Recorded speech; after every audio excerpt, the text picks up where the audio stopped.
अस्सलाम वालेकुम दोस्तों, मेरा नाम है असद अली और आप देख रहे हैं टेक विद इन्वेस्ट। आज की इस वीडियो के अंदर हम बात करने जा रहे हैं कि पाकिस्तान स्टॉक मार्केट के अंदर जो इस वक्त सिचुएशन चल रही है, यानी कि जो स्टॉक मार्केट है, आपको पता है कि ईरान, अमेरिका और इसराइल की जो जंग है उसकी वजह से दुनिया के जो हालात हुए हैं, जो पेट्रोल की प्राइसेस हैं, ऑयल की प्राइसेस हैं, उनकी वजह से जो स्टॉक मार्केट है उनके ऊपर काफ़ी ज़्यादा इम्पैक्ट आ रहा है। आपको पता है कि जो पाकिस्तान की स्टॉक मार्केट है वो बहुत ज़्यादा नीचे आई हुई थी और अब वो एक रेंज के ऊपर जा रही है, कभी थोड़ा सा ऊपर चली जाती है, कभी थोड़ा सा नीचे आ जाती है।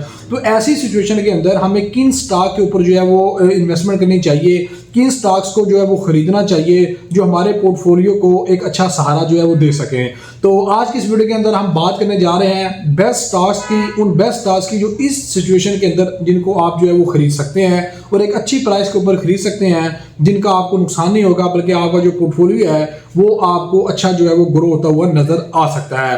तो इस वीडियो को स्टार्ट करते हैं। वीडियो स्टार्ट करने से पहले अगर आप लोगों ने अभी तक हमारे चैनल को सब्सक्राइब नहीं किया है तो चैनल को सब्सक्राइब कर लीजिएगा।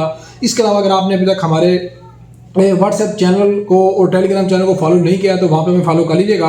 वहाँ पे आपको बिजनेस और इन्वेस्टमेंट से रिलेटेड बेहतरीन जो अपडेट्स हैं वो देखने को मिलती रहेंगी। लिंक आपको मिल जाएगा डिस्क्रिप्शन के अंदर। दोस्तों, आज की इस वीडियो के अंदर जो स्ट्रेटजी मैं आपको बताने जा रहा हूँ स्टॉक बाइंग की, वो मैंने अपनी पिछली काफ़ी वीडियोस के अंदर भी आपको बताई थी। अगर आप लोगों ने वो वीडियोस देखी होंगी तो आपको पता होगा कि हम किस स्ट्रेटजी के ऊपर काम करते हैं।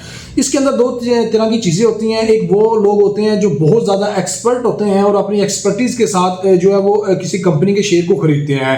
उन्हें उस कंपनी के फंडामेंटल के बारे में पता होता है, उन्हें उस कंपनी के टेक्निकल के बारे में पता होता है। लेकिन वो लोग जिन लोगों को इतनी ज़्यादा नॉलेज नहीं होती है, बहुत ज़्यादा उनको जो है वो किसी कंपनी के फंडामेंटल देखना नहीं आते हैं, टेक्निकल का जो है उन्हें पता नहीं होता है, तो ऐसी सिचुएशन के अंदर वो लोग एक बहुत आसान सा फार्मूला जो है वो लगा सकते हैं जो मैं आपको अब इस वीडियो के अंदर बताने जा रहा हूँ।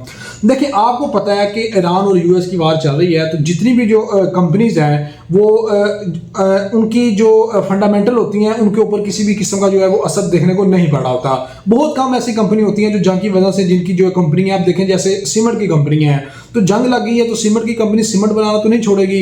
अगर खाद की कंपनी है तो खाद की कंपनी अगर जंग लग गई है तो खाद बनाना तो नहीं छोड़ेगी जब तक कि कोई राकेट जो है वो उस कंपनी के जो हेड ऑफिस है उसके ऊपर ही ना गिर जाए, उसकी मशीनरी के ऊपर ना गिर जाए। तो मार्केट शेयर जितने मर्जी स्ट्रॉन्ग हो, कंपनी जितनी मर्जी फंडामेंटल जो है वो स्ट्रॉन्ग हो, जब मार्केट के अंदर क्रैश आता है तो हर कंपनी जो है वो नीचे की तरफ जाती है, चाहे वो फंडामेंटल मजबूत हो चाहे वो कमज़ोर हो। लेकिन इन्वेस्टमेंट जो करने का तरीकाकार वो ये होता है कि आपने एक टॉप की जो बाइंग कंपनीज होती हैं, टॉप की फंडामेंटल स्ट्रॉन्ग कंपनीज होती हैं, उनके ऊपर इन्वेस्टमेंट करनी होती है ताकि मार्केट जब रिकवर करे तो आपकी वो कंपनी अच्छे तरीके से ग्रो करे। उसके अलावा जो कंपनी आप लोग फंडामेंटल तौर के ऊपर मजबूत होती है उसको आप लोग जो है वो खरीदते हैं, तो मार्केट की जो क्रैश आती है तो वक्ती तौर के ऊपर उसके अंदर क्रैश आता है लेकिन फिर वो रिकवरी भी करना स्टार्ट कर जाती है। तो ये तरीकाकार होता है ऐसी सिचुएशन के ऊपर मार्केट के ऊपर जो है वो इन्वेस्टमेंट करने का। अच्छा, अब हम बात करते हैं कि फंडामेंटल तौर के ऊपर जो कंपनी मजबूत है, मैं आपको कहूँगा आप उसके ऊपर इन्वेस्टमेंट कर लें। अब आपको तो नहीं पता कि आपने कहाँ पे इन्वेस्टमेंट करना है या कौन सी वो कंपनी मजबूत है। इसका जो तरीकाकार है वो ये होता है, जो सिंपल सा तरीकाकार है, म्यूचुअल फंड्स जो होते हैं, हाई रिस्क के म्यूचुअल फंड जो स्टॉक मार्केट के ऊपर काम कर रहे होते हैं, आप उनकी कैटेगरी को ओपन करें, उनकी कैटेगरी को देखें कि वो किस कंपनी के ऊपर इन्वेस्टमेंट करके बैठे हुए हैं। ETF का आप चार्ट ओपन कर लें, ठीक है, एक सरमाया वेबसाइट है, आप उसके ऊपर चले जाएं, वहाँ पे आपको ETF की किसी भी आप ETF को ओपन करेंगे तो वहाँ पे आपको मुकम्मल जो है वो डिटेल आ जाएगी, ये ETF इन कंपनीज के ऊपर जो है वो इन्वेस्टमेंट करके बैठा हुआ है। तो वहाँ पे दोस्तों जो म्यूचुअल फंड के फंड मैनेजर होते हैं, जो ETF के फंड मैनेजर होते हैं, वो इतनी बड़ी बड़ी सैलरीज ले रहे होते हैं, लोगों का अरबों रुपया मैनेज कर रहे होते हैं। अगर वो ऐसी सिचुएशन के अंदर उन कंपनीज के ऊपर इन्वेस्टमेंट करके बैठे हुए हैं तब आप भी उन कंपनी को खरीद सकते हैं, क्योंकि वो भी तो कुछ सोच के बैठे हुए हैं। जैसे अब आप अल हबीब के म्यूचुअल फंड के ऊपर चले जाएं, UBL के म्यूचुअल फंड के ऊपर चले जाएं, हाई रिस्क की जो स्टॉक मार्केट के ऊपर काम करते हैं, HBL के ऊपर चले जाएं, उनको देखें, उन 4-5 टॉप के जो म्यूचुअल फंड होते हैं उनको देखें, जिन कंपनी के ऊपर उन्होंने इन्वेस्टमेंट की हुई है उस कंपनी में से जो कॉमन कंपनी होती है वो आप निकाल लें। 5, 6 या 10 कंपनी आपको मिल जाएंगी जिनके ऊपर हर म्यूचुअल फंड इन्वेस्टमेंट करके बैठा हुआ है, हर ETF इन्वेस्टमेंट करके बैठा हुआ है। तो उनको आप जो है वो उन कंपनी को जो है वो अपने शॉर्टलिस्ट करके अपने पोर्टफोलियो के ऊपर ऐड कर सकते हैं। अब एक छोटी सी मिसाल आपको देकर समझा सकता हूँ। OGDC PPL ये कंपनी हर म्यूचुअल फंड, हर ETF की फेवरेट है, ठीक है। एंग्रो ये हर म्यूचुअल फंड की फेवरेट है। सिस्टम जो है ये तकरीबन हर कंपनी की फेवरेट है, लेकिन हर म्यूचुअल फंड या हर ETF इसको नहीं रखता, लेकिन ज़्यादातर रखते हैं।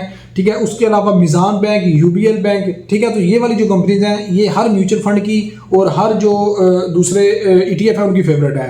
तो इन स्टॉक्स को जो है वो आप खरीद कर अपने पोर्टफोलियो के ऊपर जो है वो रख सकते हैं। तो ये अच्छे स्टॉक्स हैं। इसी तरीके से आप दूसरे जो म्यूचुअल फंड है उनको एनालाइज करके आप देख सकते हैं कि ये जो कंपनीज हैं म्यूचुअल फंड की फेवरेट है, ईटीएफ की फेवरेट है, इन्होंने अगर इसको होल्ड करके रखा हुआ है तो आप भी इसको होल्ड करके रख सकते हैं। अच्छा, दूसरे नंबर के ऊपर यहाँ पे जो सबसे अहम चीज़ है वो ये है कि आपने इन म्यूचुअल फंड को और इन ईटीएफ को जहां से आपने इनको शार्ट लिस्ट करना है, इनको 15 दिन बाद, महीने बाद इनको देखना है कि जिन स्टॉक्स को इनको देखते हुए आपने खरीदा है क्या अभी भी ये इन स्टॉक के ऊपर इन्वेस्टेड है। अगर वो इन्वेस्टमेंट है तो आप भी होल्ड करके रख सकते हैं। अगर आप होल्ड करके अगर वो अपनी कंपनीज को चेंज करते हैं तो आप भी अपनी कंपनी को चेंज कर सकते हैं।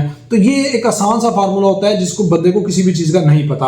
आप कमेंट बॉक्स के अंदर मुझे बता दीजिएगा अगर आप चाहते हैं कि मैं इसके ऊपर मुकम्मल डिटेल से वीडियो बनाई कि म्यूचुअल फंड को कैसे चेक करते हैं, ईटीएफ को कैसे चेक करते हैं। अगर आप मुझे कमेंट में बताएंगे, इस वीडियो के ऊपर अच्छा रिस्पॉन्स आया तो मैं नेक्स्ट वीडियो के अंदर आपको बता दूंगा कि ये सारी चीज़ें कैसे चेक की जाती हैं, कैसे जो है वो देखा जाता है कि कौन सा म्यूचुअल फंड कहाँ पे इन्वेस्टमेंट करके बैठा हुआ है, कौन सा जो ईटीएफ है वो कहाँ पे इन्वेस्टमेंट करके बैठा हुआ है। ये सारी डिटेल मैं आपको बता दूंगा। अच्छा, दूसरे नंबर के ऊपर फिर जो बंदा वैसे बिल्कुल भी इन चीज़ों से भी दूर भागना चाहता है तो फिर उसके लिए तो एक आसान सा फार्मूला है, वो है म्यूचुअल फंड के ऊपर जाके इन्वेस्टमेंट कर दें हाई रिस्क के ऊपर, या फिर ईटीएफ को जाके बाइंग कर लें। तो ये लॉन्ग टर्म के ऊपर जो है वो आपके पोर्टफोलियो को अच्छा ग्रोथ जो है वो देखने को मिल सकती है इसके ऊपर ना। बाकी रिस्क जो है वो आपको पता है कि हाई रिस्क के ऊपर जो है वो होता ही होता है। तो ये आज की वीडियो थी। कमेंट बॉक्स के अंदर अपनी राय जरूर दीजिएगा। वीडियो अच्छी लगे तो वीडियो को लाइक और शेयर लाजमी कीजिएगा। चैनल को बनाए चैनल को जरूर सब्सक्राइब कर लीजिएगा। मिलते हैं नेक्स्ट वीडियो के अंदर। अल्लाह हाफिज़।